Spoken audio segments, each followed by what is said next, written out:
Welcome everybody to another show of Midas Letter Live. Again, I'm with the venerable co-host, Mr. Ed Milewski. Hello. Hello. Getting right into it, the big news of the day, of course, is Aurora Cannabis. It had earnings last night, Q2 2019 earnings last night. And Ed, I don't know if you're following the story. Of course we were. I put up a story this morning. Well, you know what? I looked at the price of the stock today, and it's up 18 cents the last time I looked. So whatever that statement was, I say all the information was digested into a gain of 18 cents on a day when the S&P is rocking. So I'm not going to say it was bad, but I'm not going to say it was spectacular either. I'm going to say that the stock is acting like the market went, okay, there's obviously good points and there's bad points because it's a bit of a Mexican standoff. Yeah, I think I would agree with that. I think the headline number... You do, eh? You would agree with that? I would. I think the headline number scared some retail investors who perhaps don't know how to read an income statement that well. It was a loss of $240 million, but $190 million of that was unrealized. From operations, it was about a $50 million loss, which was expected. So when you say from the 190 was from investments, is that because they have to write down based on market value, market? Well, they have to, more accurately, they have to mark to market based on their investment portfolio, including their private investment gains, not just their public holdings in the Green Organic Dutchman, Radiant Technologies, and Micron Waste and companies like that. They own a big portfolio. But with their private and public investments, there's no write down yet, and I think that's why the market isn't paying too much attention to the number. Other than that, Aurora Cannabis seemed to hit all their milestones. The two analyst estimate the company guided a few weeks ago when Cam was on the air between $50 and $55 million revenues. They hit the top end of that range at 54.2. And also a lot of their milestones, margins declined a little bit, and their cost of cannabis sales rose a little bit, but that was transient because of Aurora Sky. Other than that, they seem to be hitting a lot of their numbers, including patient growth, international expansion, everything. And again, if I'm repeating myself, so was the top line sort of in line with what they were saying, like the revenue? Like the revenue from operations, was that sort of what the street had expected? Yes. Because I think that's why the stocks may be unchanged, so to speak. Yeah, and investors usually look at the top line revenue number. That's sort of the first thing that people look at, and it was in line. It was the top line was in line. The top line was in line. It was a little bit, analysts had a little bit high, but Cam Batley came on the program and guided a few weeks ago to 50 to 55 million, and they did hit that. And a lot of their peripheral numbers, in my opinion, looked pretty good. It just screamed of execution. So they got through a quarter, and did they give them any guidance? Did they say expect things to ramp, or? Well, we're going to continue that narrative. Right now, we're going to move along with the show. We are going to tell you what is coming up on the show today. Okay. At 3:05, Ricky Gerwitz with the news, as usual. 3:15, we have Khurram Malik, the CEO of Biome Grow. I will be interviewing him. At 3:25, Denis Laviolette from GoldSpot Discoveries. 3:45, Keith Strachan, president of MediPharm Labs. He had a huge move today. I'm looking forward to talking more with Keith. Another Keith at 4:10, Keith Merker, CEO of WeedMD, is on the show. And at 4:20, we have Best Buds top 5 strains of the week. And if you want to post your question, we'd love to hear it. Yeah. That Ricky's quite talented. She's involved in making motion pictures and documentaries and things, and she gets a lot of people are following her, and good for her. Yeah, I didn't know that till recently how talented she was. So here's Ricky with the news. There you. Thanks, Ben, and here are the headlines moving markets today. Aurora Cannabis has released its financial results for the second quarter ending on December 31st, 2019. It's reporting a massive revenue growth after its first full quarter of legal recreational sales, while still reporting a net loss of $237 million over the same period. Highlights include a net revenue of $54.2 million, up 83% sequentially, and up 363% compared to the same period in 2018. The company sold $21.6 million of legal recreational cannabis in the quarter, accounting for approximately 20% of all consumer sales across the country. Aurora also reported a $237 million loss in net earnings, down from the $7.7 million gain from the same period a year ago. It attributed the loss to operating inefficiencies that led to higher labor costs and unrealized fair value losses on derivatives. Aurora also announced that the company's construction of a 300,000 square foot expansion at Edmonton International Airport is progressing well. The new facility, named Aurora Polaris, is intended to serve as Aurora's center for the industrial scale production of products such as edibles. The Supreme Cannabis Company released its financial and operating results for 3 and 6 months ending on December 31st, 2018. Q2 2019 financial and operational highlights include revenue of $7.72 million, a 359% increase from Q2 2018 and a 50% increase from Q1 2019.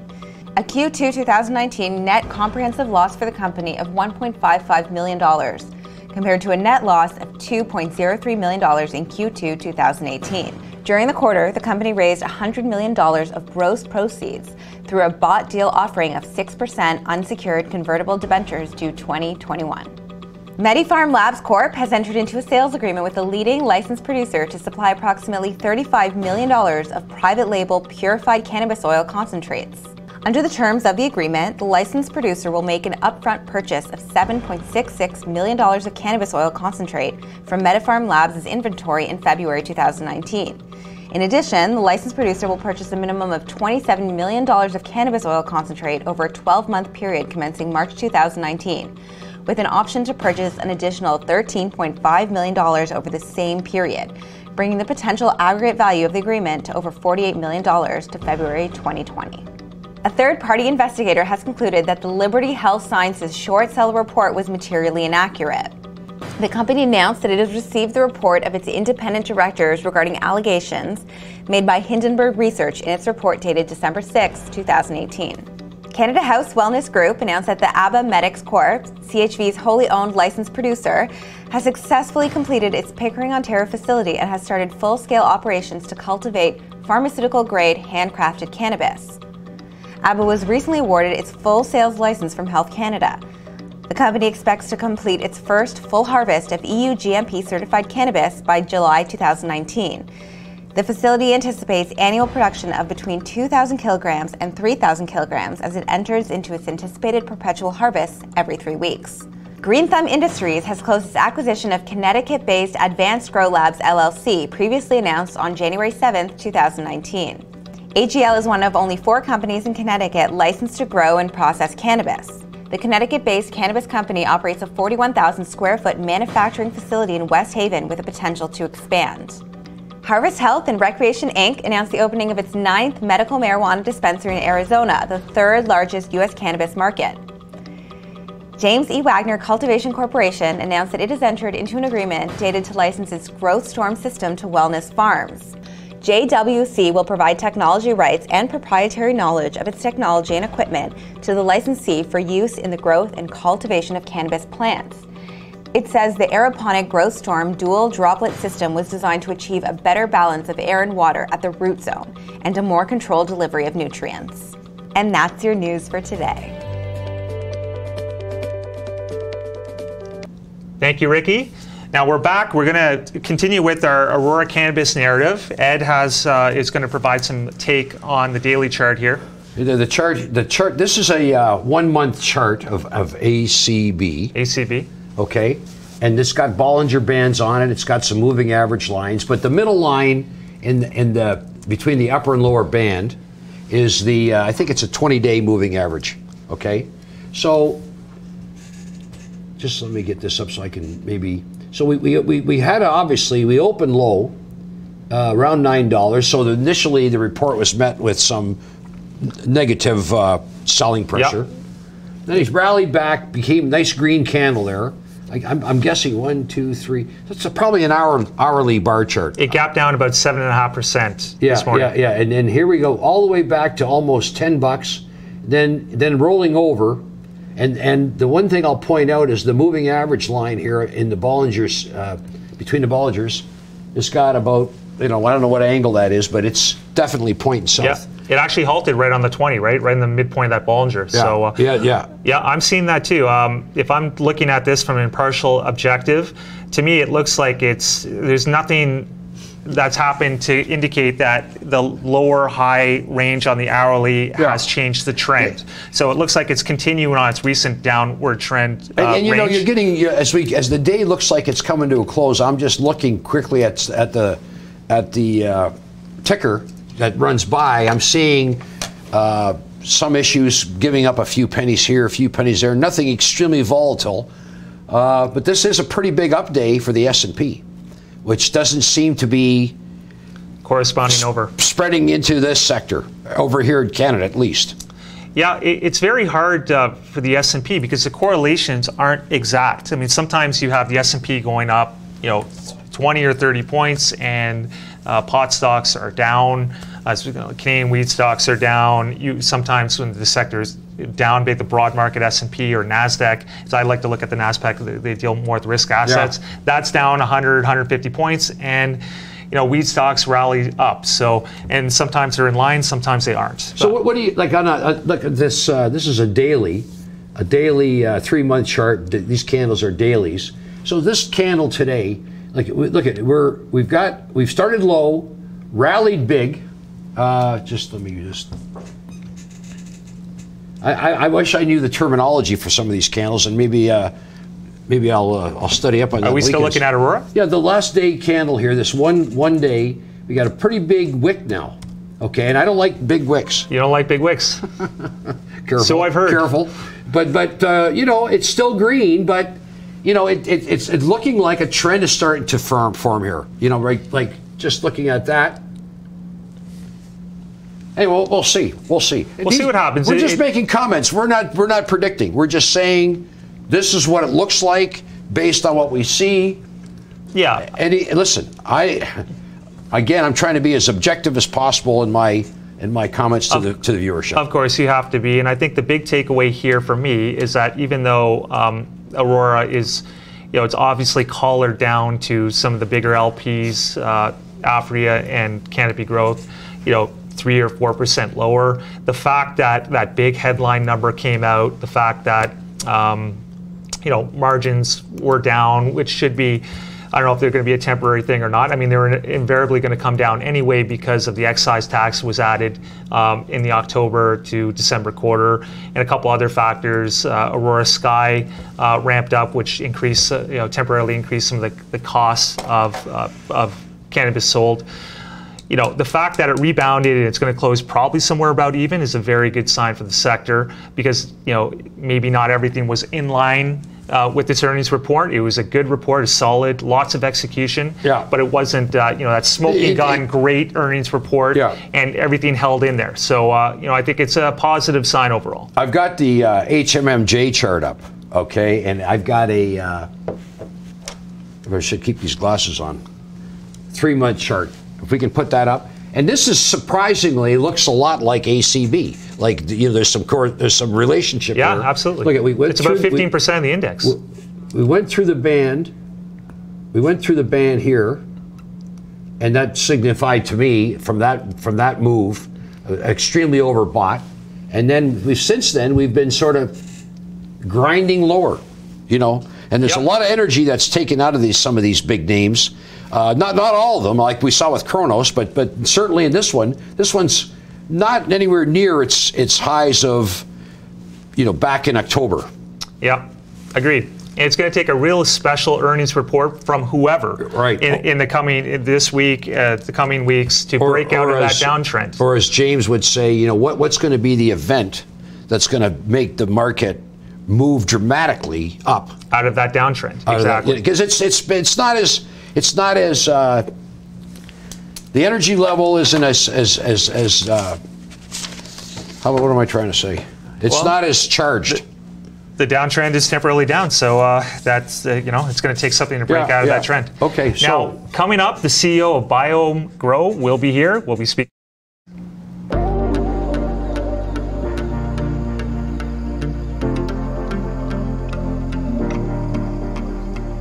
Biome Grow Inc. is a Canadian-based cannabis company with national and international business interests.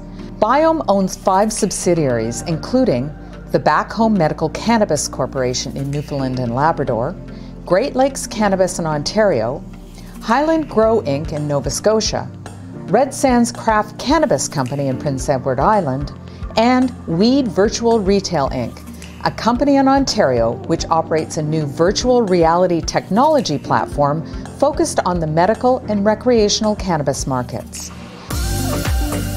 Biome Grow Inc. is headquartered in Toronto and trades on the Canadian Securities Exchange under the ticker symbol BIO. All right, joining us in studio, we have Khurram Malik from Biome Grow. Welcome to the program, Khurram. Thank you. Happy to be here. Great. So getting right into it, let's start with your newest press release. You recently announced a memorandum of understanding to access high-quality and low-cost supply of CBD concentrate from CBD Acres Manufacturer Inc. Yes. Can you tell us a little bit more about that press release and how that affects your operations going forward? Sure. It sort of speaks to our ethos that we're a relatively new company, and we didn't want to build millions of square feet of production space to generate a simple level of cash flow. We can do it by sitting in the middle, get large off-take contracts, and if other people grow first. And CBD, if done right, is really the next big thing. If you look at most of the jurisdictions in the world, there'll be more CBD-based products sold than THC-based products sold. And through CBD Acres, which is a related party to Biome, we've got a way of growing the lowest cost CBD in the world using technology, know-how, and pedigree. And that's an enormous volume of product. Okay, when you say the lowest cost in the world, would that include even places like Latin America and Colombia, where some of the they're going to be producing 10 cents a gram, perhaps extracts from grams that are as low as 5 or 10 cents a gram? Yes, and the reason is hemp is not regulated by the Cannabis Act like us Biome on our side is with marijuana.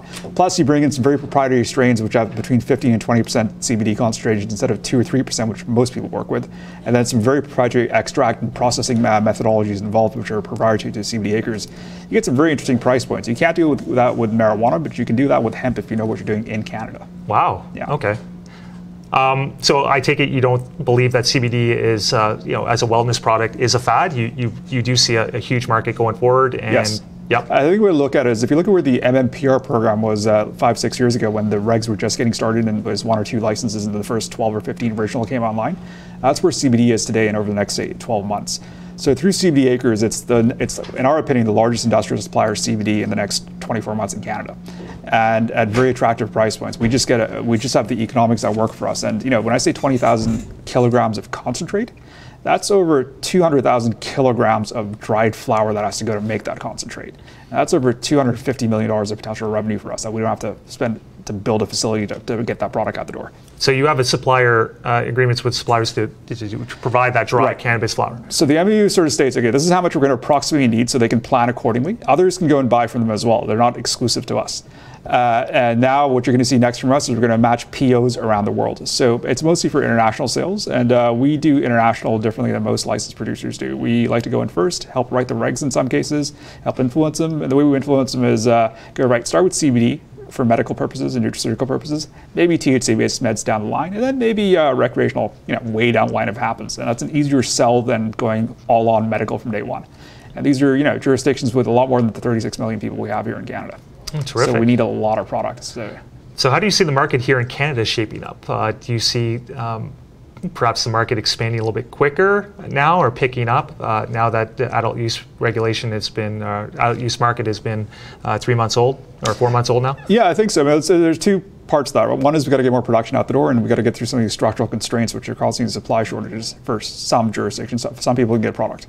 So that's the problem, right? So it's that, plus you have to have a better quality product out the door as well. Part of the challenge you're going to see is the government may have to step in and sort of limit exports of products outside of Canada while the supply shortage is here, because the recreational market margins for these LPs, including us, are lower here than our medical margins overseas.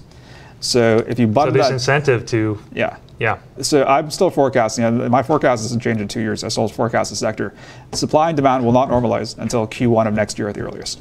So until then, you're still going to have these issues where there's not supply in the market, and that dramatically lowers the amount of market uptake you can have here in Canada.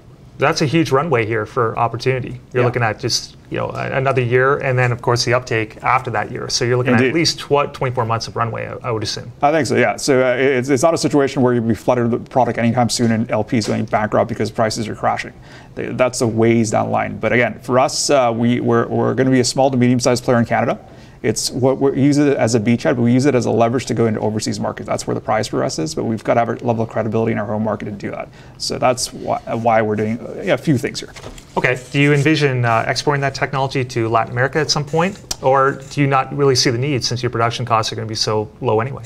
I think what it's going to be, will be our production costs on CBD side will be pretty low, but for our THC production, that will be overseas because again, the regs here for THC are expensive to do anything in, right? On the hemp side, not so much. So the hemp guys do whatever they want to do, and only when you try to extract the flower into some sort of derivative product or a concentrate, that's when the Cannabis Act kicks in. So the entire upstream part is a very low cost jurisdiction to actually operate in. You only get one grow here a year in Ontario, where we are, 4,500 acres. In Latin America or Central America, you make multiple grows, but that's the only downside. But we can get quite a bit of juice out of that one grow. Okay, would you consider Biome Grow an influencer in terms of Canadian government market regulations? Are you speaking with government officials regularly to try to influence policy? We were involved a little more in terms of the government influence, and sort of early on we were investment bankers and consultants in the sector when we got involved early. A little less so now. Most of our focus is on regs overseas in other countries. So we're literally going to countries and convincing governments to actually even start a program from scratch. That's where most of our time has been. I think we're an influencer for the industry here because the way Biome Grow is set up is we go and see, okay, right, we start with a blank slate. How can we build a more efficient cannabis company? And then we find problems in the sector and we try to address them through the Biome Grow platform, which is why we're doing a bunch of different things, and they may not seem to fit together today, but they will tomorrow. And whether it's board or governance, management teams, how you grow, how you don't grow, how you actually build a de-risk cannabis platform where you get contracts first and then you build a facility and meet the contracts instead of building 1 million square feet and keeping your fingers crossed there's somebody for today, a customer for today, and a customer for tomorrow. Some people can do that. I just don't think it's a very intelligent way to do that when you're not the first 5 or 6 out the door. That sounds like a tough way to model, financially model how some of these divisions are going to be profitable when you're trying to solve problems. It is. But we've been neck deep in this thing since the beginning of the sector, right? So we know what the problems are. Some are very nuanced problems that a typical investor may not see, or an LP may not sort of concede to the broader market out there. Yeah. But it's causing problems on production. It's causing problems on profitability. It's causing problems on distribution, right? So we're trying to address those as best we can domestically. But overseas they're better regs overseas. They look at what Canada does and they improve on them. So that's sort of the catch-22 going first as a federal jurisdiction. Others sort of have phase 2 of it, and it takes a while for us to sort of move on and sort of refine them. Okay. Last question. When do you expect net profitability for Biome Grow or EBITDA profitability? Okay, is that in the window? Yeah. So again, we went public a little while ago. We got our sales license on our first facility in December of last year. We're operating cash flow positive today.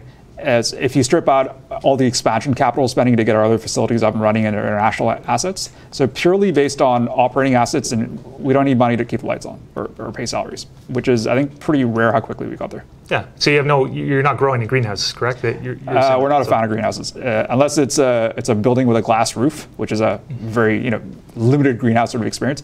It speaks to the quality. I mean, you can see all the greenhouse product in the market today. Every single greenhouse product is substandard. Every single one. That's a pretty big claim. Would you say substandard everyone? Yeah. Would you go so far? So the way I compare it is it better than the artisanal grow that you get out of the black market, where you've got these small little grow rooms? A few people are better at it than others. I think Supreme does a good job because they have smaller rooms. The Sea of Green approach is what I'm talking about. You've got this one massive room with about 1,000 square feet of production space. I haven't seen anyone produce any good product there. The black market has a higher product. So if you look at our facility, we have indoor facilities with really small artisanal sized grow rooms. And in Nova Scotia, according to the NSLC feedback, it's the highest rated product in the country, in that province, excuse me. And that's just because we grow indoors. And we grow in a very careful, cultured sort of way. And not to say that's necessarily great when you're at a large scale, but we're not there yet, right? So we have smaller facilities, so I can sort of sit up here and say, yeah, that's a better way of doing it. But if I had like 500,000 square feet under canopy, doing it in our small rooms would be difficult. It'd be a little bit difficult. But I'm not building 500,000 square feet. I'll let other people grow for me. I'd rather be the one who gets the contracts, sit in the middle, build the brands, and prices are going to come down. So where I can avoid being a farmer, I'd rather avoid being a farmer. Exactly. Yeah. And that's a quote we've heard before from several CEOs. Let others figure that out. Yeah. And lastly, I think you touched a little bit up on this, but what can investors, what do they have to look forward to in the next, say, 2-3 quarters, ending 2019? Certainly. So all we've announced so far is what we're doing domestically as a table setter for what we do overseas. So the announcement today is really our first real cog as it relates to what we're going to do overseas. This is where a lot of the supply for overseas markets are going to come from, a made in Canada product. Stage 2 will be a few more interim infrastructure assets, clinics, and both here and other jurisdictions. And stage 3 will be, after that, will be actual, POs with some very large jurisdictions where, and some interesting bells and whistles around that, which you'll see, which I think will be disruptive to the sector and pretty large volumes. I mean, we've announced the fourth largest offtake contract in Newfoundland to date. We've announced the largest CBD supply contract in history, which is what this is if you actually run the numbers. So we're a tiny little company. We're doing some pretty big things. And now it's just lining up some of the international contracts, which will be even bigger than what we did in Newfoundland. So it's just a matter of letting people know we exist. Some of them sound a little too good to be true, which I get. People should be skeptical. But these are scored, clean, and graded contracts. Yeah. Actually, you know what? I'm going to throw an addendum question to you because since we're having such a great conversation, you view some of the brands, and I believe your company has 5 subsidiaries, right? And there's some brands involved there. Do you would you say that internationally, do you see the potential for Canadian brands to be worth a premium versus other nations as they come online? Since we're first to, the first G10 or G20 nation to legalize? Yeah, I think so. I think we've got this narrow window of opportunity right now that we have to capitalize on that. I think at some point, if we don't do that, others will, like Western Europe will eat our lunch, and it's parts of South America. But there are also certain jurisdictions in the world which are coming on with medical programs now, just like anything made in Canada. Which, look at Asia, for example, right? Yeah. Certain parts of Asia, not all parts of Asia. Yeah, they love anything made in Canada. So when I look at certain Asian jurisdictions, I would much rather grow THC over there based marijuana, but they want a made in Canada product, which is frustrating for me, which is why our facility in Newfoundland is going to be bigger than what we need for Newfoundland. But yeah, there's that, again, narrow window of opportunity. We're taking advantage of it. We're going with a made in Canada expertise to these jurisdictions and convincing governments, we've got a know-how and an expertise. Let us help you design a medical program. And that goes even beyond just a consumer product. Yeah. So it is there, and hopefully we all our competitors capitalize on it because it's not going to be there forever. Terrific. Well, thanks for being on the program again. That was a great reintroduction to your company. Pleasure. We hope to see you soon. It's dramatically changing every couple of months. Okay, now so we're going to pull up some charts and pick out some big winners and losers on the day. We're going to do that. We're looking at the Midas Letter Canadian Cannabis Index. So we're up about 1%, 2% today, actually, 2.09%. And that was led by Aurora Cannabis earlier on. That jumped pre-market. It was down about 7.5%, and it jumped up, it rallied, and the whole Tier 1 cannabis complex rallied along with it. So we're going to finish about flat on Aurora. So looking at the biggest losers on the Canadian Cannabis Index, there was a few unfortunate drops today. Auxly Cannabis Group lost about 1 cent, so basically flatlining, 1.37%. TerraSend, which has putting roots down in the United States, it lost only 4 cents, about 4.48%. And we're seeing a lot of green there, Ed. Yeah, well, you know what? That S&P, I'll tell you, is on fire today. So I don't know if it's gotta spill over, no? Like when you got the S&P 500 looking like it's taken out the previous little high after one of the biggest moves ever, right? So yeah, you'd like to see some green on a day like today. And canopy growth is coming up, so investors, the Aurora Cannabis earnings report. Yeah, it gives a good prelude to the canopy report coming up on February 14th. So I'm going to just put up the canopy chart here, just see if we can't glean any info off there. Oh. Yeah, so we're looking at a 2.5% move in canopy growth, something like that. It's up 44.08 on the American side. Yeah, but we got the chart up now, so why don't we take a look at that if we can. I want to point out that like the HMMJ and like Aurora, you've got a nice green candle, but it still looks as though, in this case, you're range bound here. Like, the candle is green, open lower, got higher, now it's backing off. and you got a big wick. You know what? And I think, again, I think the Aurora Cannabis news, because of the solidness of the report, it induced a tier one short covering rally. Maybe some spec shorts caught in there. Early on, yeah. Yeah, sure. That makes sense. I concur with that. HMMJ was down about 14.5% over the previous 6+ sessions, 6 sessions plus this morning gap down. So I think, that prompted some people to take profits, right? And there's nothing wrong with that. So now we're still in that channel. It's interesting when you start just to examine psychology. We had one of the worst tax loss selling years of all time. Then right after that, is that proven or anecdotal that was one of the worst tax loss? That was one of the worst ones. Oh, it was? Okay. Yeah, or they said that everything sort of lined up, because, the pot sector was coming off a terrible run. Terrible. Like, it was brutal. But then, the psychology changed like it did in the U.S. Like, the U.S. had one of the biggest December meltdowns. You get a run, and now you're going into some earnings on some of these marijuana stocks, and the stocks, they're selling off. They're not, so the psychology is fascinating. I'll leave it at that. Yeah, I agree. What about, should we look at APH? We've covered the other ones. Yeah, we're going to look at the Canadian Securities Cannabis Index here on Midas Letter. And speaking of the sell-off, some of these small caps have been an absolute tear lately. Now today, we've seen a lot of red. That's led by Votis Pharmaceuticals, down about 12.5%. But in general, they were just tearing off the late December lows. So we're seeing a little profit taking in recent days, which is understandable. Some of the gainers today, Veritas Pharma, it's up 50 cents to 66.67%. I didn't catch the news on that yet. Yeah. We have Belgravia Capital, BLGV, another name I'm not familiar with, up a cent, so it's a penny stock. Canada House Wellness, up.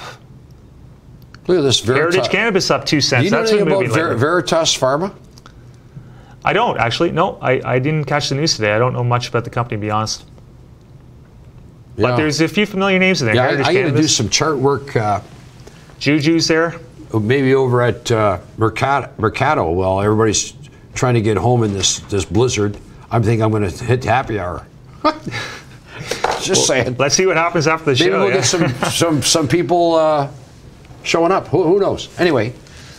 Okay, so and again, Afria, sorry if I said it correctly. You have a tendency to say Afria. You know what? Yeah, it's probably my Eastern European background. Anyway, this has another. We went through the Bollinger Bands, and now we're selling off, and it looks, even though it's a nice green candle again, it's within that channel coming down.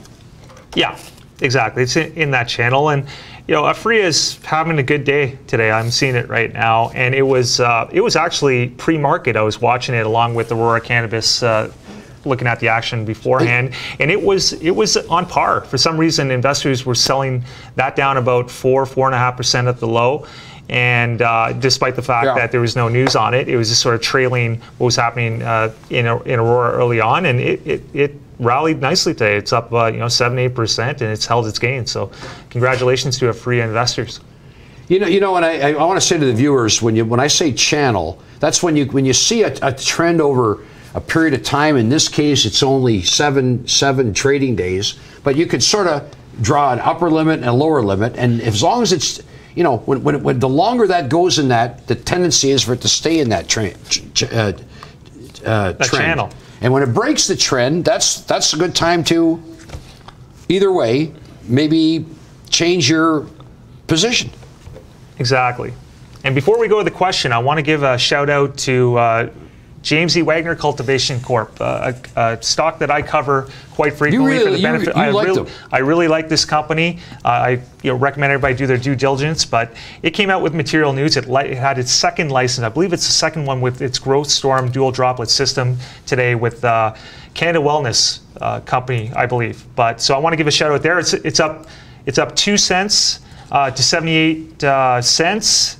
Over 200,000 shares traded, and Nathan Woodworth is going to be on the show tomorrow. He's the CEO of JWCA, so I'm looking forward to conducting that interview. Right now, we're going to go to an investor question from Johnny5. He asks, hey Ben, JWC is licensing its Growth Storm system to Wellness Farms Inc. What are your thoughts on the news? It hasn't been able to break through 80 cents, not even on the news. In fact, I gave a shout out before I even saw the question, so this is a good segue to that. It's my personal opinion. I've been following this story for a lot. Of course, readers and people who follow my Twitter feed know that I was very bullish, still am, on some of the small cap juniors, select ones in the space.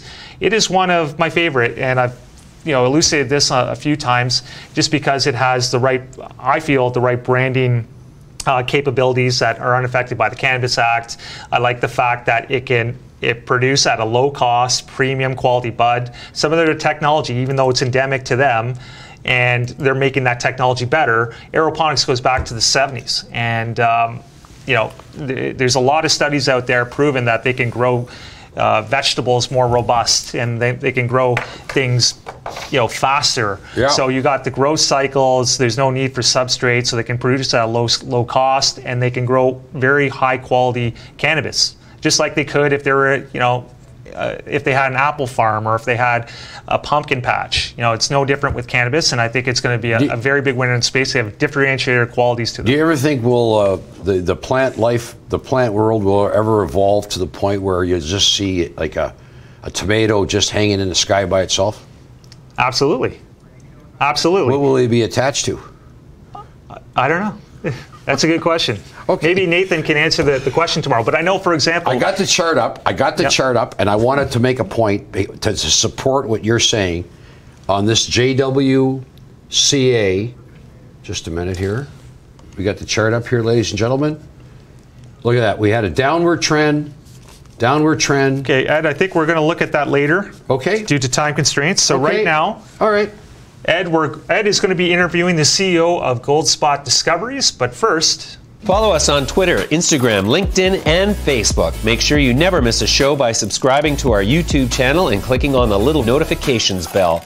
If you're interested in getting monthly actionable investment ideas in the cannabis space to your inbox, subscribe to the newsletter at MidasLetter.com. GoldSpot Discoveries Inc. is the first AI company that focuses on mineral exploration. The private technology company uses machine learning to reduce capital risk while working to increase efficiencies and success rates in resource exploration and investment. GoldSpot has developed a monetization strategy into multiple verticals of the mining and investment industry, including service offerings, staking and royalty acquisition, and the development of its own artificial intelligence-driven trading platform. The company was founded in 2016 and is headquartered in Toronto, Canada.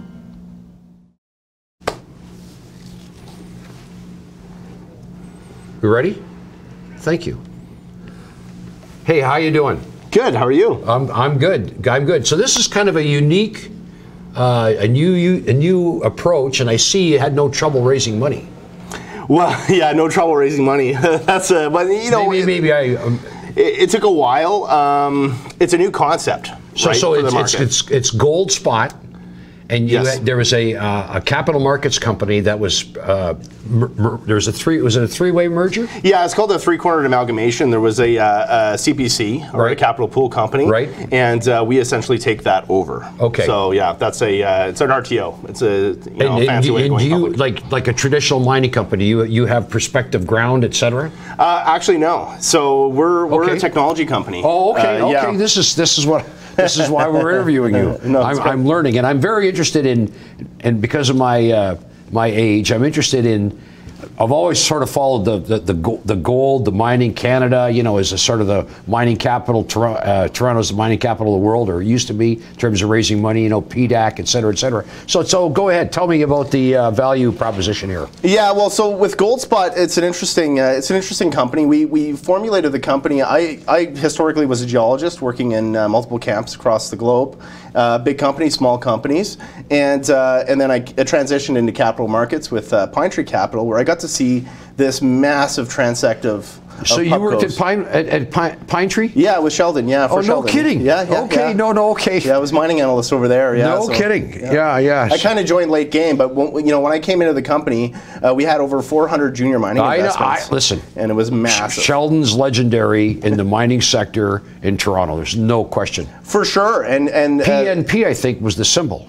Yeah, PNP, and we cut a big check into a lot of companies, and so I think there was a time, if I can interrupt you quickly, where if markets were so hot, anybody who walked in the door, Sheldon give them $1 million. I don't know if that's true, but.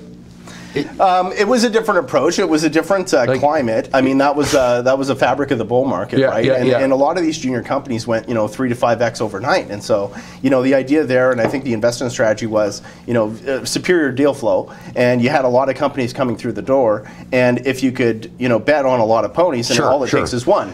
So what's your unique approach? Well, we noticed that a lot of companies in this space had collected huge amounts of data. So over time, we've seen this coming. It's called the concept's really called peak discovery or peak gold. And really, what had happened in 2010, the exploration expenditures has really peaked out, and the resulting deposits that were discovered were few and far between. And so what was going on was that... I remember this. Yep. And predominantly, companies were spending huge amounts of data, collecting super sophisticated remote sensing data type, other types of data. And really, it was this time where all this spending was going on, deposits were getting deeper and deeper and harder to find. And for some reason, we weren't finding very many, even though we were spending the money collecting the data. And so what happened in the last couple of years is that there's been huge inroads in the whole machine learning and AI space in other industries. And we're seeing industries ripe with large data sets, leveraging machine learning and AI to find patterns in that data that the human couldn't possibly find. So naturally, you'd assume that mining and exploration would be a good fit. We have all this data, we've paid a lot of money to collect it, and as an industry, we weren't using it to its fullest potential to find new deposits. So we partnered up with a team based out of the Institute of National Research in Quebec City called the Data Miners. And together we competed in the Integra Gold Rush Challenge, which was Integra launched that challenge at PDAC a few years back. And that was essentially they opened up their library, their data to the world for everybody to look at and see if they could find a new pod of mineralization, and there was a grand prize for that. So long and short of it, we competed in that challenge, and we came in second place using machine learning to find new zones of mineralization. So that was a huge accolade for us, and we took that concept and rolled it out and formed GoldSpot proper.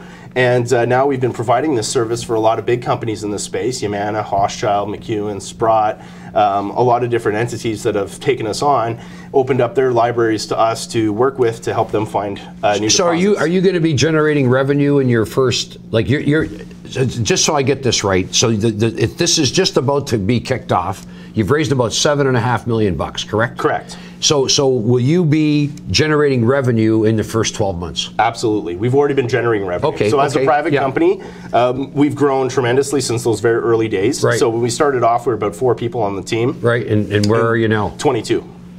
So we've grown our revenue. Are you based here? Here in Toronto, and our technical office is in Montreal. So most of the people are in Montreal. So you pretty well know who the who's who are in the mining sector. Yep. Pretty much, and a lot of them are in our deal, thankfully for us, and they believe in what we're doing, and they believe that that AI and machine learning is going to have a big impact on how to find gold. Is it mainly precious metals? Everything. Copper? Copper, it doesn't matter. Base We're commodity metals? agnostic, and base metals doesn't matter. The application, the methodology still works. The reason we named ourselves GoldSpot was gold was kind of the biggest, baddest bully in the room. Gold deposits are the most challenging, most complex of all, and so we decided that if we can be how many shares are in your company? Now we're going to be closing with 94 million shares outstanding, 94 million shares, and where do you see this thing starting to trade at? What price? About 40 cents. Yeah. So 90 million, 40 cents, 30 million, 36 million market cap. Yeah, about 37.5. And you're going to have about 7.5 million cash? We'll have about 10. Okay. So we have 3 million already. Okay, good. Yeah, 7.5. So this is, unfortunately, and I'm not saying this is a judgmental thing, but when I see a company in the mining sector, usually they're underfunded in today's world. but you're hitting the road running. Right. Well, we've got great partners, great revenue pipeline with service. Can you clients. comment on what you think the revenues will be in the first year? Sure, absolutely. Right now, we've got 2.1 million in contracts for this fiscal year with major clients. Yeah. So that's major companies that are just paying us a service fee to handle their data. Can you say how many clients you have? Right now, 5. Okay. And the list is going to be growing. We're booking out into 2020 already. Right. So it's a really interesting time. There's no debt in the company? There's no debt in the company. That's probably a good thing for a startup. Yeah. There's no debt in the company. And really, you don't have any competition, do you? No, not so far, yeah. And we've taken... But you probably will. Yeah, well, we've taken taken on a couple different aspects of the sector. So one is the exploration side. The other one is the investment side. And so we've built a platform we call Resource Quantamental, and it's really a quantamental approach to mining investing. It's a screener. So we've got every shred of data on every public company since 1999 until today, every drill result, every press release, every share that's ever traded, the macro market information, the financials. It's all in this database. Help me out here. Tell me, give me 2 or 3 lines to describe your company. Sure. In as the easiest terms possible. Sure. We're the first and only AI company in mining. We're basically a quant shop that's going to be analyzing every single junior issuer out there and picking the best ponies, pound for pound, the best discovery opportunities. We're making investments in those companies. We're going to get royalties back, and we're bringing our team that's paid for by royalties. Right. Why wouldn't you? Sure. Well, all the big companies are paying our bills. Right. And we're bringing this great team that we've assembled of 22 people, 9 PhDs, into these stories. How many PhDs? To 9. That was my next question. What would be the major skill set of your team? Like, you've got 22 people, you're a geo. Yep. And so the 9 PhDs, what are their areas of specialty? Various? Various, but all way smarter than me. I'll say that now. But basically, they've all got a very special blend. So whether they have expertise in data science and geosciences, so we have geophysicists with, like, say, a PhD in geophysics, as well as they publish articles in machine learning and artificial intelligence. And so they've got this special blend of both. And so our entire team, we've got PhD structural geologists, geochemists, we've got geophysicists on staff, we've got the whole bank shoot across the spectrum. So when we get involved with the data set, we take all of that data, we reprocess it in-house, we clean it all up, and then we bring it together and use machine learning to find it. Is this your brainchild? Yeah. Do you have someone that you worked, like you have a huge team. So we've got... So you got from 4 to 22 people in how long? 3 years. It's very impressive. Yeah, 3 years. It's very impressive. It's been a lot of fun. I'm gonna give you a call. Give me your card. Make sure I have your card. I'm around here, and I'm pretty sure. Again, this is a judgment thing, but I think before this whole thing, who knows what? I got to believe that we're going into a commodity bull cycle. I think so. Yeah. That would make things. Well, that's the thing. So if we can build a nice basket of equities, mining equities, with our strategic investment platform, if we can build a nice basket of royalties, and we can be activist investors where we bring in our team and help make these things better, I think we can create a lot of opportunities in the space. Sure. So, yeah. If we're heading into a bull market, then our portfolio should do quite well. Well, and I might listen, if you can get options on companies and for remuneration and things like that, when there's a chart around, and I'm trying to find it, where it says that basically junior resource companies relative to the S&P are as cheap as they've ever been, like 100-year low valuations. So that's when you want to buy something cheap, you go to where it's Well, it's an interesting time in this space because the traditional audience that used to invest in mining is really very fractured. A lot of that community that we used to lean on to support our discovery plays are out of the business, or they may have ventured into medical marijuana or other things. Exactly. And there's a younger generation coming up. I know, and they don't even know what the value of minerals and base metals, etc. Denny, Yep. I'm going to leave it there. I really appreciate you coming on. I've learned a lot today. I hope the viewers have. Thanks. You and I are going to be in touch. Sounds good. All right. Thanks very much for having me on. Okay. Well, coming up next, the president and co-founder of MediPharm Labs will be here to discuss their big $35 million deal for the sale of cannabis oil concentrates. MediPharm Labs was founded in 2015. It produces pharmaceutical-grade cannabis oil using downstream secondary extraction methodology, distillation, and cannabinoid isolation and purification. MediPharm Labs provides B2B contract processing of cannabis to Canadian authorized licensed producers and international growers, supplying cannabis oil to qualified companies for sale under their own brand. In addition, MediPharm Labs will supply raw materials, formulations, processing, and packaging for the creation of ready-to-sell advanced derivative products.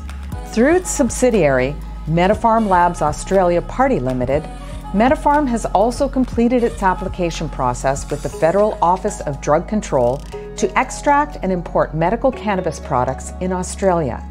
MediPharm Labs is listed on the TSX Venture and trades under the ticker symbol LABS. The public. There we go. Welcome back, everybody. We're going to go right into our next special guest. We're going to be speaking with Keith Strachan, who is the president and co-founder of MediPharm Labs Corp. Of course, they had the big news today, the showstopper, if you will. They signed a $35 million deal for the sale of cannabis oil concentrates with optionality for another $13.5 million more at a future date. Keith, welcome aboard. Hey guys, thanks for having me. So right off the bat, like I said, you had the showstopper press release today. I tweeted out this morning. I recognized it right away that this was going to be a big mover, and we got you on the show, so we appreciate that. Can you just go a little bit more into the press release and maybe some of the salient details that perhaps are hidden in there? Yeah, and I don't think the press release speaks for itself. It is, as you said, it's a really big deal, a big deal for us. Fourth of its kind for MediPharm Labs, but actually our biggest to date. As you mentioned, it's $34 million with an option to take it above and beyond that. And really what we're selling at this point is a crude resin. So what crude resin is just winterized oil. For our sake, it's anywhere between 75 and 80% pure. And then what they do with that crude resin, a licensed producer can do is then go and make multiple end products through various different formulations. And we're hoping that, as Health Canada moves along with the concentrate market, that we're going to see even more deals like this come our way as people try to get ready for things like vape pens or infused edibles or beverages. Okay, so you don't actually make the end product oil. You just make the resin, which you repackage to LPs who want to rebrand or label their own supply. Correct. Right now, that's the majority of our volume. We do make an end product. So we do make, right now, a sublingual drop. So just the tincture bottle that you would see like on the Ontario Cannabis Store or as patients would use. So in some cases, we do provide our customers with a full turnkey solution where we're selling them a bottle that basically can go straight to a consumer or patient. And then, as you mentioned, a lot of what we sell now is that resin product. We're getting into more requests for distillates, and our pharma team here is setting up a gel cap line as well, which we expect to come online next quarter. Now, it's my understanding that you also provide a cannabis feedstock for LPs that want to create the resin, but perhaps don't have the supply on hand. Do you cultivate your own supply, or do you outsource to a different, smaller LP to produce on your behalf? Yeah, so basically, Canada has a lot of great cultivators. We're not one of them. What we do is we buy from many different sources. So a big part of our supply chain and the way we can work with partners like Canopy is really guaranteeing a real steady supply chain throughout that horizontal integration. And so what we do is we buy from all different LPs across the country. Right now, we're up over 15 different people that we've bought from, some at larger scale, some at smaller scale, and we're looking forward to growing that list as well. Ed, do you have a question? I know the stock is trading at an all-time high, I believe, right? Post-RTO high. Did you RTO or did you IPO a few months ago? We did RTO. So we went live on the CNSX Venture the first week of October through Capital Pool. And so we did that RTO with our friends at Power One and Canaccord leading the charge. And we've had a great time trading since then, and it's created us great access for our investors for different liquidity options. I got a question for you, Keith. Ed Milewski here. How much money did you have when you started as a public company? Like, well, how much cash did? We did our concurrent financing this summer. We did a raise at the time we went out for $15 million. We actually ended up significantly oversubscribed, and we raised $22.5 million at that time. So, some of that went straight into investment in our facility, as well as, as probably one of the biggest buyers of dry cannabis. So when we went public, our cash balance would have been close to that concurrent financing market. And so. This contract, was this a contract you announced, or did you actually receive $35 million upfront? Upfront. It's just so that is a contract. It's a 12-month term or 13-month term. So as mentioned in the press release, some of that is front-end loaded. So we will be shipping $7 million worth of resin out this month. And then the rest will follow along the contract. So that is the $34 million is future revenue. Yeah, congratulations. You must be elated. Yeah, you know what? It helps. This is our fourth contract of this kind. As I mentioned, it is the biggest. We do have other great partners. I know we announced one in December with our friends at Canopy Growth and providing them with oil. So we're looking forward to doing even more. And this just creates so much stability for us as we go and work with those cultivators for supply, and as we work on expansion in our own building and things like I mentioned, the gel cap line. Having these contracts in place really put some structure around the business and some of our revenue planning. Where are you based? Where's your main facility? We're based in Barrie, Ontario. So not far from here. Yeah. Great. I'll have to get you guys up here soon to take a tour of the most sample advanced. Some product. We don't do any sampling on site, but yeah, just you'll have to try a little levity there. Now, I noticed in today's press release, you didn't mention any LPs by name. Was there sort of a non-disclosure there, or just an agreement that you're just going to not disclose who the contract purveyor is? Yeah, in this case, our customer decided that they were not disclosing. They didn't want to disclose at this time that they were the buyer. So obviously we respected that decision. As it was material to us, we made sure we got that news out. So at this time, this actual partner, we're not going to disclose. But in the future, we do have different contracts with different people, and in some case, we can share who those contracts are with. Okay. I do have the chart up if you want to quickly put that up, or I guess we could do that later, whatever you feel. But maybe we'll take a look at it later. Yeah. Okay. Now, Keith, one last question. Related to the cash position that you were talking with Ted about. How's your cash position going forward in terms of new acquisitions? Now, I'm assuming that's on the table. Almost all LPs, peripheral cannabis companies, are looking to expand. They need cash for that everywhere. How's your cash position? And I know you have activities related in Australia as well. So how is things looking on that regard?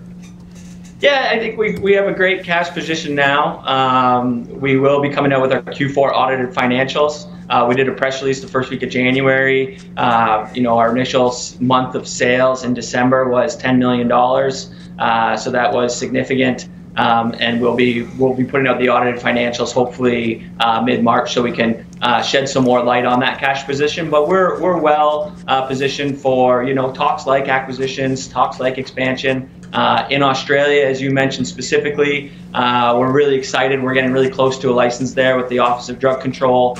Our site is in the state of Victoria, a town called Wonthaggi, which is just outside of Melbourne. Great place to do business. We built out the factory. It was a greenfield site, so walls are up, doors are on, vaults in, and we're just finishing up some clean room work now on the inside to get ready to do a mirror of what we do here in Barrie. Sounds great. Well, you definitely caught my attention today. Congratulations on the press release. I'll definitely be looking at your activities going forward, and perhaps have an article or two out on the website as warranted.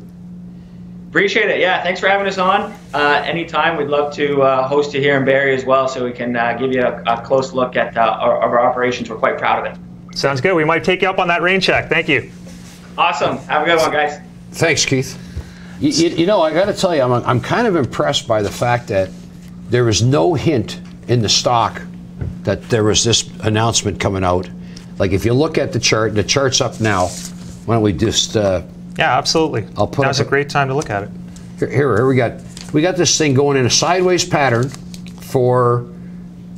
This is a 3-month chart, but look at this, okay? Just quietly moving along, minding its own business. No indication there at all that something's about to break, so very professional. Yeah, I would concur. You usually don't see that with this type of press release. $35 million with $13.5 million optionality is a huge value for a company of this size. Like, that would be the equivalent of, I don't know, microchip company, AMD, getting a $500 million contract or something along those lines. And you're right. Usually you'll see some uptake in the price chart. Insiders will know about it, research analysts, you name it. Some people will invariably find a way to get in, loose lips kind of thing. It reminds me of Canopy Growth in a way. Before they came out with both their deals with Constellation Brands, if you look at the chart, they know nothing about it. In fact, on the second iteration, when Constellation Brands put in $4.5 billion, August 14th of last year. Right. If you look at the chart, that was right at the low. That was like a 3 or 4 month low. No one knew about it, and it looks to be the same. Good point with MediPharm as well. Yeah, I should have asked Keith, maybe next time we ask him, we'll remind of this contract that they're earning over, say, 13 months, about how much of that would drop to the bottom line, because obviously there's costs associated with doing business. You just somebody doesn't give you money, you just put it in your pocket and take a holiday.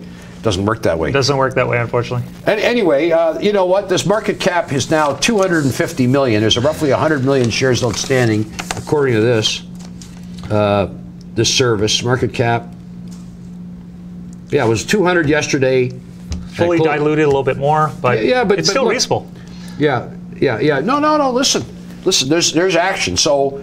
You know what? I like the fact, too, in these business models that they don't appear to be, I don't know the company too much in depth, but they don't appear to be very capital intensive. So Keith was saying that they don't actually grow the product, they have third-party suppliers. Right. So they don't have to grow these, they don't have to build these $100 million greenhouses and have these huge CapEx. Is this more of a technology company? Is that a fair statement? Yeah, oil extraction, I don't know if you call that technology. It might be. They might have a proprietary, I'm not sure. Method of doing it. Maybe they're not just squeezing the plants right by hand. Maybe they ring it. Maybe that people like stomp on olives like they do in Italy, kind of ring it out. I'm sure they have a more maybe they got one of those old washing machines or those old things where you fed the clothes through those 2 rollers. Yeah, maybe. I don't know how they do it, but it's quite interesting. But they don't know. We don't know how to do it, but they do it. So Ed, what did you think about GoldSpot? What was your impressions? Well, look. They've gone from 4 employees to 22 employees in 3 years. They've hit the road running. They're generating revenue. They have no debt. They've got 9 PhDs.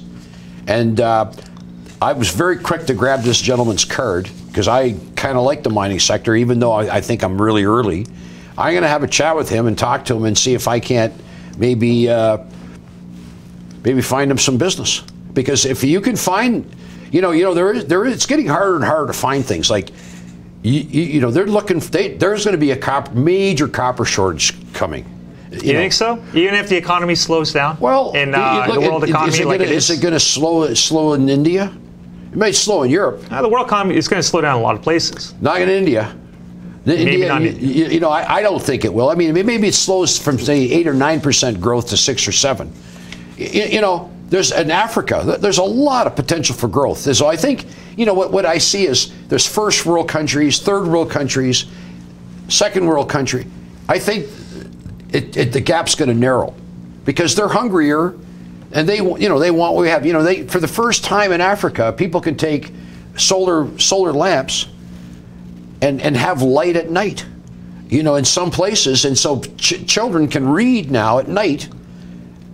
In the 21st century. And I know it sounds ridiculous. So we take so much for granted. But no, I think, you know, you can't transfer energy without copper. I don't care what kind of energy you're involved with. You need copper. So you know what? Yeah, that's amazing. Even after all this time, copper remains one of the most conductive, cheapest ways to transfer energy. There's still no way to beat it. That's cheaper. Yeah, you can use silver or gold. Yeah. Be slightly expensive in that a little case, bit more expensive. A little bit more expensive. Anyway, somebody's chirping in my ear, but I can't hear them because I'm almost almost deaf at this point. Yeah. Like this. So Ed's gonna. Hey. So Ed's doing the bobblehead thing just for our readers' enjoyment prowess out there. Okay.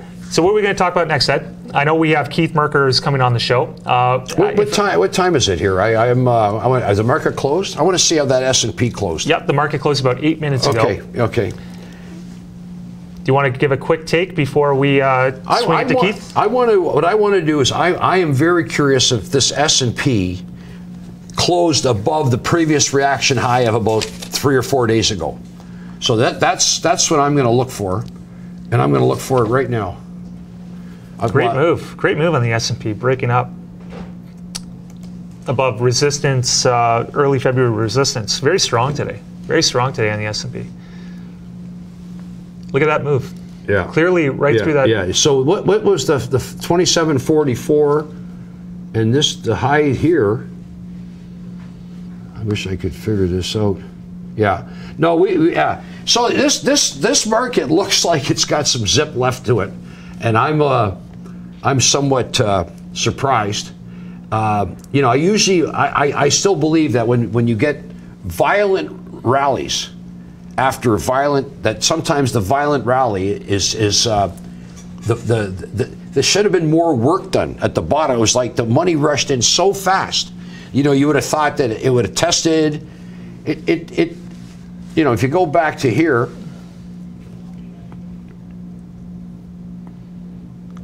Look at this.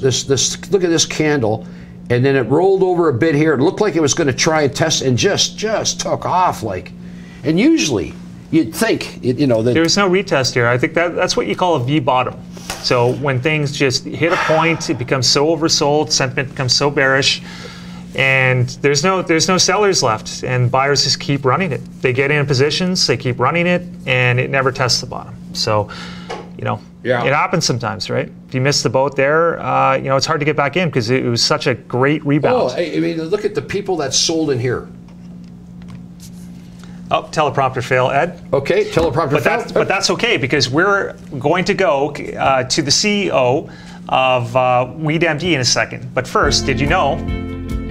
All right, time for a Did You Know CEO fun fact. Today, Keith Merker, the CEO of WeedMD, is in our spotlight. Merker isn't just one of Canada's top cannabis executives. The Mississauga native has also lived and worked all over the world, including China and Australia, where he was a dive instructor on the Great Barrier Reef. He once cycled across Canada, living on only $5 a day. It was an 8,500-kilometer trip, and it took him 3 months. Merker also worked picking and selling gourmet wild mushrooms. He also hosted a radio show as Bug Teeth Keith, and he was part of a rock band in Beijing. Folks, we cannot make this stuff up. Nothing. Welcome back, everybody. On the show, we're with WeedMD CEO, Mr. Keith Merker. Keith, welcome back to the program. It's been a while. Great to be here. Thanks. Excellent. You're looking well. You look good. You got a nice suit on, nice shirt. Look at this guy. Like, yeah, thanks, hey, like money in the bank? There's no money in the bank. We're other than at WeedMD, where there's lots of money in the bank, and we're doing great things. Yeah, you're sitting with a lot of cash, aren't you? Yeah, we're doing good. Yeah, and you know, I think the companies that sit with lots of cash and continue to do so, opportunities will come when you least expect them. Fair to say. Now, it's not that we're not deploying said capital, because we're building one of the greatest production platforms in the industry today, and of course that's not free. No, but you don't want to spend it all, right? Like you got to take your time. We've been making a name, I think, for WeedMD as one of the most responsible operators out there from a operational standpoint, from a fiscal standpoint.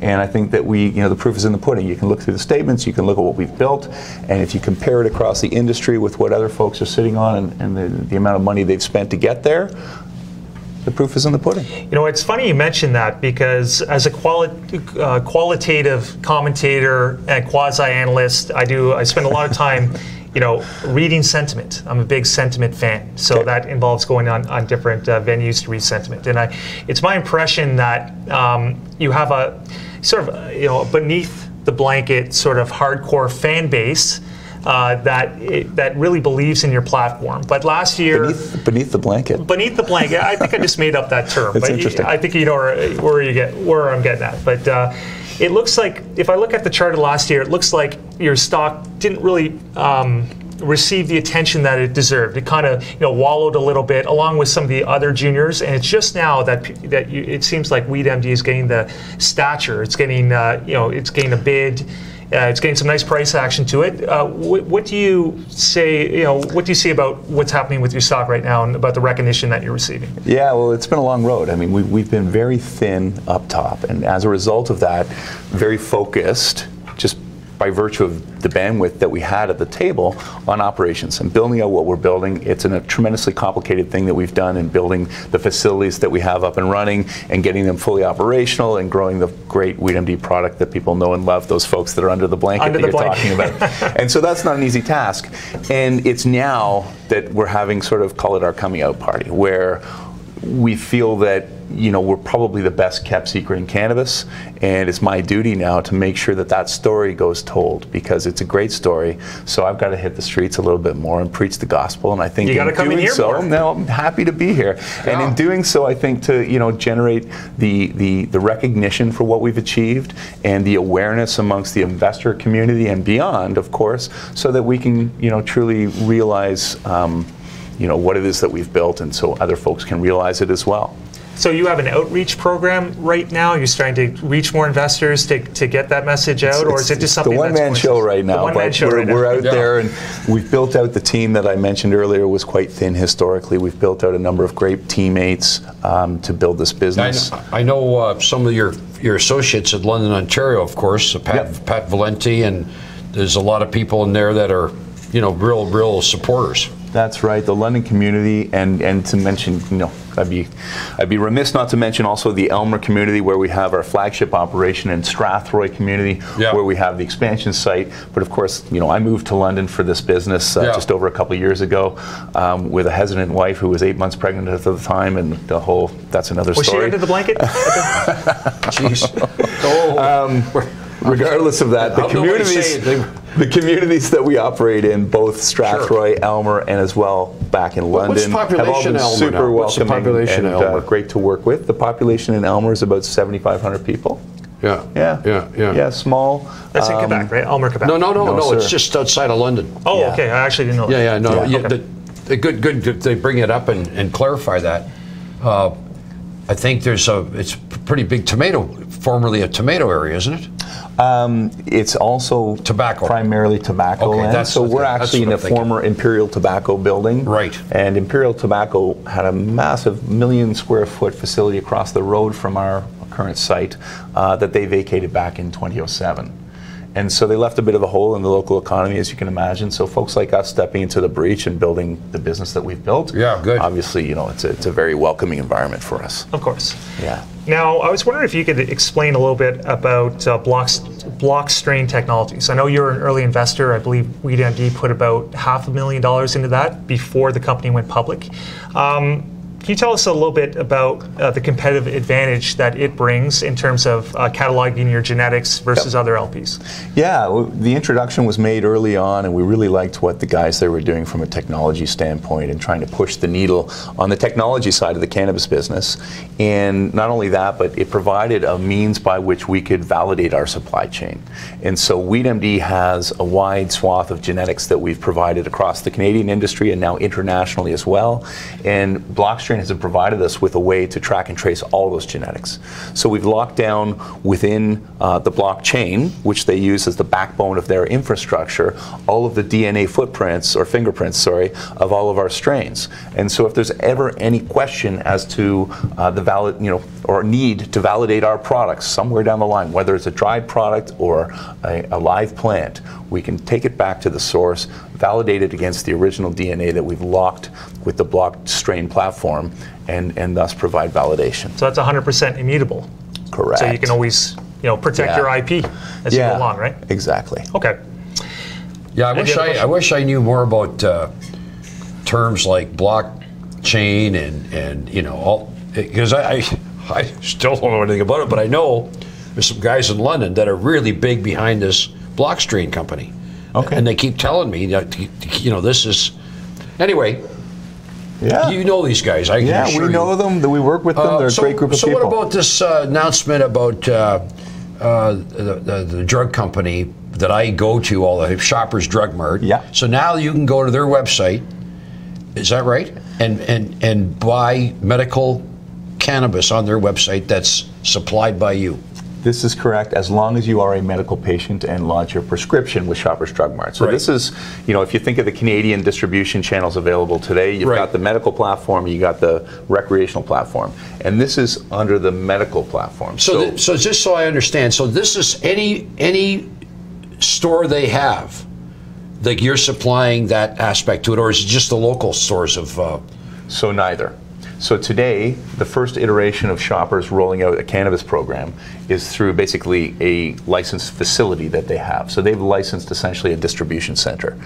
All the LPs who do business with Shoppers have shipped to Shoppers at this DC. Okay. And from there, the Shoppers patients who register with them online can then order, and it'll be shipped directly to them from that site. Okay. Yeah. That's great. And you're only one of, 5 LPs, 6 LPs that are? I think it's about 7 today. Is it 7? Okay. And the nice thing for WeedMD is that we're one of the smaller ones. And for us, it was very meaningful from the standpoint that Shoppers has a larger reputation to uphold than anyone in the cannabis industry, to be quite honest. Of course. So they take their partners, as you can imagine, very seriously. So they came in and vetted everything we do, all of our policies and procedures and our products and processes, and they did so to the same degree Health Canada would. And so them coming out and giving us the good housekeeping stamp of approval as a partner with them obviously is very meaningful to WeedMD. It's a great endorsement. Definitely. Absolutely. Now, we have a question from one of our viewers, and Nika I didn't know we did Domi. questions. We did, Cool. even with live guests. Awesome. Nika Domi asks, WeedMD, from what I remember, has been covering tax and shipping. Am I right? So are you still covering tax and shipping? Is it Nika Domi? Is that a relation of Ty Domi? First of all? I don't know. Max, Ty? Max? You out there? Love you both. Nika, yes we are. So we're currently covering for all of our patients all of their excise tax as well as free shipping. And I think that that's been a feature which all of our patients have truly enjoyed. And sets us apart from many of our peers in the space. Wow. Amazing. Yeah. Well, you know what? I got to say it again. I remember having dinner with you and Bruce, and we had that wild sushi night. We did. And wild sushi night. Well, it was a wild night. We stayed above the covers. Wild night, and sake was flowing freely, I believe. Anyway, it wasn't certainly in my area, and we had a lot of laughs. And I don't know if it's because of my age and maybe because I smoked too much pot, but I never caught on to the marijuana thing like I should have. Like I say it with a little. I won't say I'm embarrassed by it, but hey, good for you. Good for you, because I was there and we were talking about raising some money, and I thought it was a lot of money, and I thought this is going to be difficult, and I was totally wrong. I was wrong. You were right. That was back in the dark days. 3 years ago. I think it was late 2015 when you couldn't find 2 dimes to scrape together in the cannabis industry. And I think you threw out a number like $5 million or something. Yeah. Was it 5 or 10? I think it was 5. Doesn't matter. Yeah. But you know what? Congratulations. Thanks, man. Okay. Thank you. And we got to play golf. With that we do. Yeah. But before Keith goes, I need to ask you one important question. This is something I definitely wanted to ask you about, and it has to do with the Haiku with Haiku. And I know perhaps you don't want, without getting open too book here. Go ahead. Great. Without getting too in depth or just saying what you want to say, I wanted to ask you whether in retrospect, right, with in the messy retail rollout in Canada, specifically in Ontario and BC. Was it kind of a little bit of a blessing in disguise that the merger fell through in certain ways without obviously giving whatever opinion that you want on the matter, and you received a little bit of a breakup fee as well, but it was a little bit of a blessing in disguise because of the way things have rolled out in terms of the retail strategy in Canada. Listen, certainly at the time, it was sort of a difficult process to go through because we had, our eyes on that particular prize at that point in time. But in retrospect, I mean, we've driven on as WeedMD. It really didn't affect our core business, which was, strictly in the operations piece and cultivation and extraction and distribution. And it didn't slow us down a beat on those fronts. And that's the most important thing. And our business has flourished since operationally. And now as I tell the story and we're going to watch that stock price start to realize, what kind of numbers we're going to put up throughout 2019. Yeah, am I glad that we didn't dilute by 50%? Sure. So two great companies. It happened to work out, I guess, in this case. Now, as a follow-up question to that, do you still have a strategy to go to retail if and when it becomes available in terms of the lottery in Ontario that just happened? Any plans on partnering up or doing your own thing to get onto the retail side in Ontario? Yeah, so there was a press release that came out about a month and change ago whereby WeedMD announced that we had partnered with a group called Pita Pit. And in conjunction with Pita Pit, who's a well-known and loved Canadian operator of obviously franchise operations and quick service restaurants. And university students everywhere? Correct. And the two of us created an entity called Pioneer Cannabis Co. Pioneer Cannabis is basically a services provider as well as a potential franchisor to aspiring retailers in the cannabis space. And it's a wonderful partnership in that Pita Pit brings their operational expertise on those fronts. They bring the network of landlords, the network of franchisees who typically want to own more than one store and operate more than one store. And WeedMD brings the cannabis piece, the supply, the compliance engine, the regulatory, and all that kind of good stuff. And together we've created this partnership, and we have discussions going on across the nation with potential partners. Great. Yeah. Yeah, wow.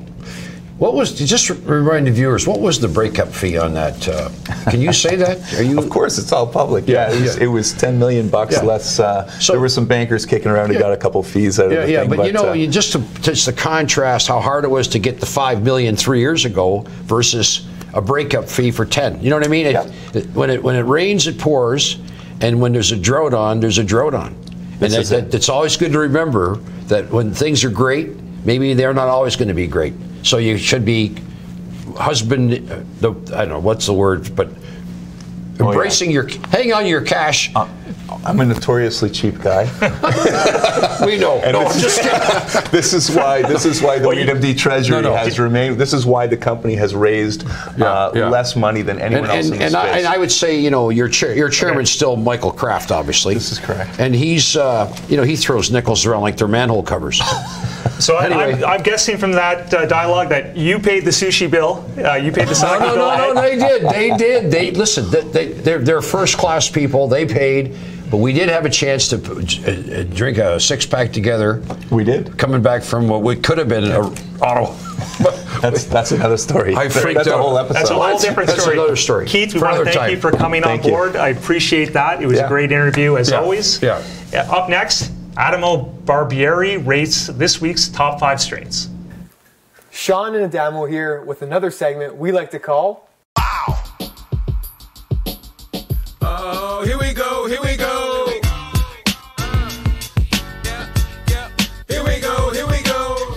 Breaking down the different strains so you don't end up like this guy.